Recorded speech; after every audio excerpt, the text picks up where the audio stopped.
Hello students, welcome once again in Sundar sir's classes में। सुंदर sir एक बार फिर सबका स्वागत करता हूं सुंदर सर्स क्लासेज में। तो स्टूडेंट्स, आज का हमारा इस वीडियो का जो टॉपिक है वो है हमारा क्वेश्चन टैग पार्ट 2। पहले पार्ट में हमने जो किया था कि क्वेश्चन टैग क्या होता है, उससे संबंधित क्वेश्चन टैग करते समय कौन कौन से जनरल रूल्स हैं, कौन कौन से स्टेप्स हैं, उनके बारे में हमने पढ़ा था, उसके बारे में जाना था। तो उसी कड़ी को आगे बढ़ाते हुए आज के इस वीडियो में मैं आपको बताऊंगा कि कौन से ऐसे महत्वपूर्ण रूल्स हैं जो हमें ध्यान में रखने पड़ते हैं जब हम किसी सेंटेंस का क्वेश्चन टैग करते हैं। और आज की इस वीडियो में खास तौर से जो है मैं आपको बताने जा रहा हूं कुछ डिफरेंट टाइप के सेंटेंसेस होते हैं। तो उन सेंटेंसेस को आपने क्वेश्चन टैग करते समय क्या क्या उनके बारे में विशेष ध्यान रखना है। तो जो मेन फीचर्स हैं हमारे, जो मेन रूल्स हैं हमारे, और जो बहुत ही महत्वपूर्ण चीजें हैं वो इसी पार्ट 2 के अंदर मैं आज आपको बताने जा रहा हूं।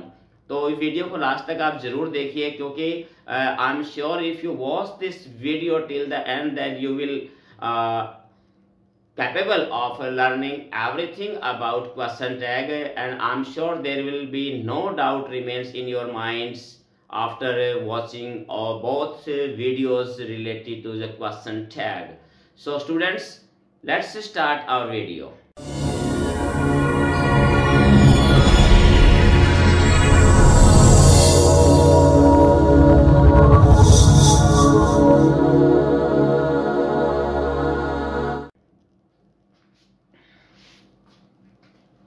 स्टूडेंट, सबसे पहले बात आती है हमारी लेट अस या लेट्स वाले सेंटेंसेस। ऐसे सेंटेंसेस जो लेट या फिर लेट्स अस से शुरू होते हैं, हमारे खासतौर से इंपेरेटिव सेंटेंसेस हैं, तो उनका क्वेश्चन टैग हमने क्या करना होता है, उनका क्वेश्चन टैग शैल वी बनेगा, ये ध्यान में रखना है।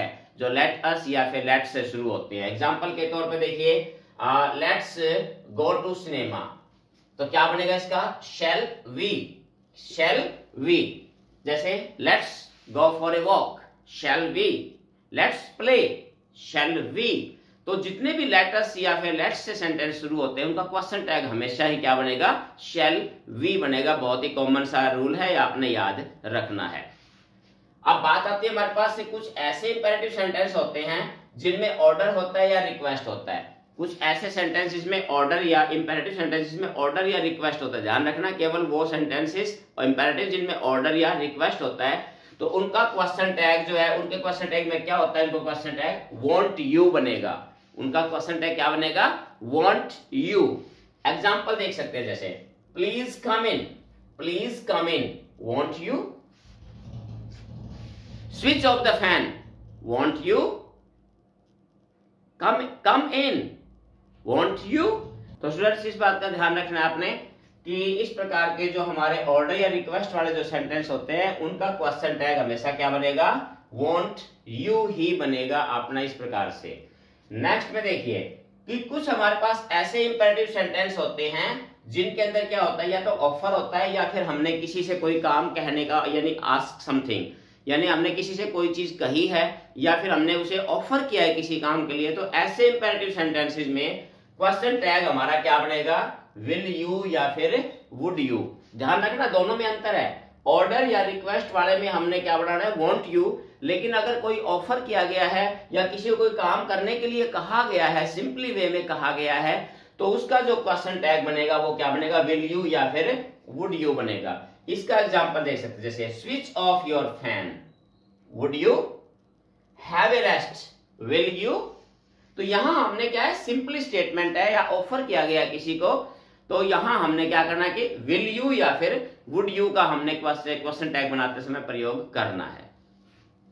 नेक्स्ट में बात आती है कि हमारे पास जब इंपेरेटिव सेंटेंस होते हैं, इंपेरेटिव सेंटेंस हमारे नेगेटिव भी होते हैं जो डोंट से शुरू होते हैं। तो इसमें क्या करना है आपने कि जो डोंट वाले सेंटेंस है या जो नेगेटिव इंपेरेटिव सेंटेंस हमारा, तो उनका जो क्वेश्चन टैग वो क्या बनेगा, विल यू। क्या बनेगा, विल यू। क्योंकि ये तो आपको क्लियर है, एक चीज आपने क्लियर ध्यान रखना है कि आपने देखा होगा कि विल या वुड का ही प्रयोग लगभग किया जा रहा है हर इंपेरेटिव में। क्यों, क्योंकि इंपेरेटिव सेंटेंस में सब्जेक्ट यू होता है और यू के साथ हमेशा विल ही करते हैं। तो ये ध्यान रखना, विल या वुड का प्रयोग हमने करना होता है जो भी इंपेरेटिव सेंटेंस है किसी प्रकार का है। तो उनमें हमने सिर्फ थोड़ा सा ध्यान इस चीज का रखना है कि वो कौन सी सेंस देता है, ऑर्डर है, रिक्वेस्ट है, या फिर डिनाइंग है, या फिर ऑफर है किसी चीज के, तो इसके अकॉर्डिंग हमने चेंज करना है। तो इसमें देखिए, जैसे नेगेटिव में don't go there, will you, don't worry, will you, don't open the door, will you, don't switch on the fan, will you. तो इस प्रकार के जो सेंटेंस है उसको हमने अफर्मेटिव में बना देना है, पॉजिटिव बन जाएगा क्वेश्चन टैग, और विल का प्रयोग आपने करना है, सब्जेक्ट इसमें यू होता ही है। तो इसी प्रकार से आप इंपेरेटिव सेंटेंसेस के नेगेटिव सेंटेंस का भी क्वेश्चन टैग कर सकते हैं आसानी से। और देखिए कई बार ऐसे सेंटेंस होते हैं जिसमें देयर से शुरू होते हैं। देयर हमारा इंट्रोडक्टरी सब्जेक्ट होता है, कुछ एक सेंटेंस में देयर इंट्रोडक्टरी सब्जेक्ट से हम शुरू करते हैं। तो इस प्रकार के सेंटेंस में ध्यान रखना, क्वेश्चन टैग करते समय देयर का तो एज ए सब्जेक्ट है, देयर का यूज हमने करना है, साथ में देयर के बाद जो भी वर्ब आ रही है हमारी, उसी वर्ब को आपने क्वेश्चन टैग के अंदर भी प्रयोग करना है। एग्जाम्पल देखिए, जैसे यहाँ देयर एज ए सब्जेक्ट होता है, तो क्वेश्चन में देयर और उसके बाद आने वाली वर्ब जो है क्वेश्चन टैग में आएगी, ये मैंने आपको बता दिया है। एग्जाम्पल देखिए, there is no one is there, there is no one is there, तो यहां पर इज जो हेल्पिंग वर्ब हमने यहां उठा दी, देयर को हमने यहां उठा दिया। जैसे देखिए, there weren't good school were there, तो यहां वरंट वर्ब को हमने यहां उठा दिया, वर्ब को लगा दिया, और देयर को हमने सब्जेक्ट के तौर पर रख दिया। तो दो देयर से सेंटेंस शुरू होते हैं, तो उनका भी आपने ध्यान रखना है। उनके लिए आपने देयर को एज ए सब्जेक्ट वापस रखेंगे क्वेश्चन टैग में, और देयर के बाद जो भी वर्ब यूज की गई है, चाहे वो प्रेजेंट की है चाहे पास्ट की है, तो उसी वर्ब को आप क्वेश्चन टैग में रखेंगे। एक और महत्वपूर्ण इसमें टॉपिक आता है, हमेशा ध्यान रखना है कि question tag is always according to the main part of a sentence. ये क्या है कि कई बार ऐसे सेंटेंस होते हैं जिनमें एक से ज्यादा पार्ट्स होते हैं सेंटेंस में, या हम कह सकते हैं क्लॉज होती है, एक या दो ज्यादा क्लॉज होती है।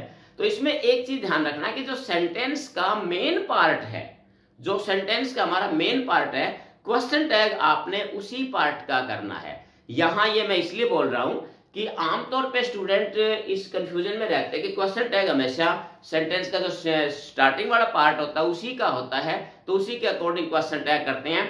इस चीज का आपने ध्यान में रखना, इसलिए मैं बता रहा हूं कि क्वेश्चन टैग हमेशा मेन पार्ट का होता है। एग्जाम्पल देखिए आप, I think he is right. अब इसमें दो पार्ट है, एक तो है आई थिंक और दूसरा क्या है, ही इज राइट, कि मेरा विचार है कि वो शायद सही है। तो यहां मेरा विचार मेन चीज नहीं है, मेन चीज क्या बताया, स्ट्रेस किस पे दिया जा रहा है, मेन पार्ट क्या है कि वो सही है। तो ये पार्ट हमारा मेन पार्ट है सेंटेंस का, तो क्वेश्चन टैग इस पार्ट का होगा। तो ये क्या हो जाएगा, इजंट ही, इजंट ही। तो यहां आपने इसी चीज का ध्यान रखना है कि मेन पार्ट का ही आपने क्वेश्चन टैग करना है, ना कि सेंटेंस के शुरुआती पार्ट का। तो ये भी एक इंपॉर्टेंट हमारा जो है टॉपिक है, रूल है इसका। नेक्स्ट हमारे पास है लिटिल और फ्यू का। लिटिल और फ्यू सेंटेंस में नेगेटिव सेंस देते हैं, इनका जो क्वेश्चन टैग बनेगा वो क्या बनेगा, आपका पॉजिटिव होगा। इस बात का आपने ध्यान में रखना है, क्योंकि हमारे जो एडजेक्टिव्स होते हैं, जो फ्यू और लिटिल दोनों ही ऑलमोस्ट नेगेटिव को दर्शाते हैं। तो इसलिए जिस सेंटेंस में अगर इनका प्रयोग किया गया है तो वो सेंटेंस नेगेटिव सेंस देता है, और रूल के अनुसार से नेगेटिव सेंटेंस होता है तो उसका क्वेश्चन टैग पॉजिटिव बनेगा। तो इसका भी आपने ध्यान देखिए, जैसे few people were present in the meeting, तो यहां पर क्या है, फ्यू पीपल आ गया, तो यहां पर ये हमारे पास सब्जेक्ट है, तो इसका क्वेश्चन टैग बन जाएगा वर। अब वर का तो वर सिंपली हमने वर उठा लिया से, वर फ्यू पीपल के लिए हमने दे थर्ड पर्सन का प्रयोग कर दिया, तो क्या बन जाएगा, वर दे। सेंटेंस ही हमारे पास, ये देखिए क्वेश्चन टैग हमारा क्या बना, पॉजिटिव बन गया, क्योंकि क्वेश्चन जो है हमारा, जो सेंटेंस हमारा वो नेगेटिव सेंस दे रहा है। तो स्टूडेंट ये था हमारा क्वेश्चन टैग से संबंधित दोनों वीडियोस आपने देखा। तो उम्मीद करता हूं कि इतना दोनों वीडियो देखने के बाद आपको क्वेश्चन टैग का ये टॉपिक आसानी से समझ में आ गया होगा, क्योंकि इसमें दोनों वीडियो को मिला के मैंने टोटली जो इसके महत्वपूर्ण रूल्स है उसके बारे में आपको अवगत करा दिया है, टोटली एक्सप्लेन कर दिया आसान भाषा में विद एग्जाम्पल्स मैंने। तो अगर आपने दोनों वीडियोस देखी हैं तो उम्मीद करता हूं कि यह क्वेश्चन टैग नाम का टॉपिक आपका बिल्कुल अच्छी तरीके से समझ में आ गया होगा। तो स्टूडेंट्स, आप इसी प्रकार से लगातार मेरे साथ बने रहिए, और इसी प्रकार के नए टॉपिक्स और ग्रामेटिकल जितने भी टॉपिक्स हैं उनसे संबंधित सभी प्रकार की वीडियोज आपको मेरे इस चैनल पर मिलेगी। किसी प्रकार के डाउट्स को क्लियर करने के लिए आप मुझसे कमेंट सेक्शन में जाके मुझसे आप पूछ सकते हैं। तो स्टूडेंट्स, आज के इस वीडियो में इतना ही, फिर मिलते हैं एक और नए टॉपिक में नई वीडियोस में। तब तक have a nice day, thank you.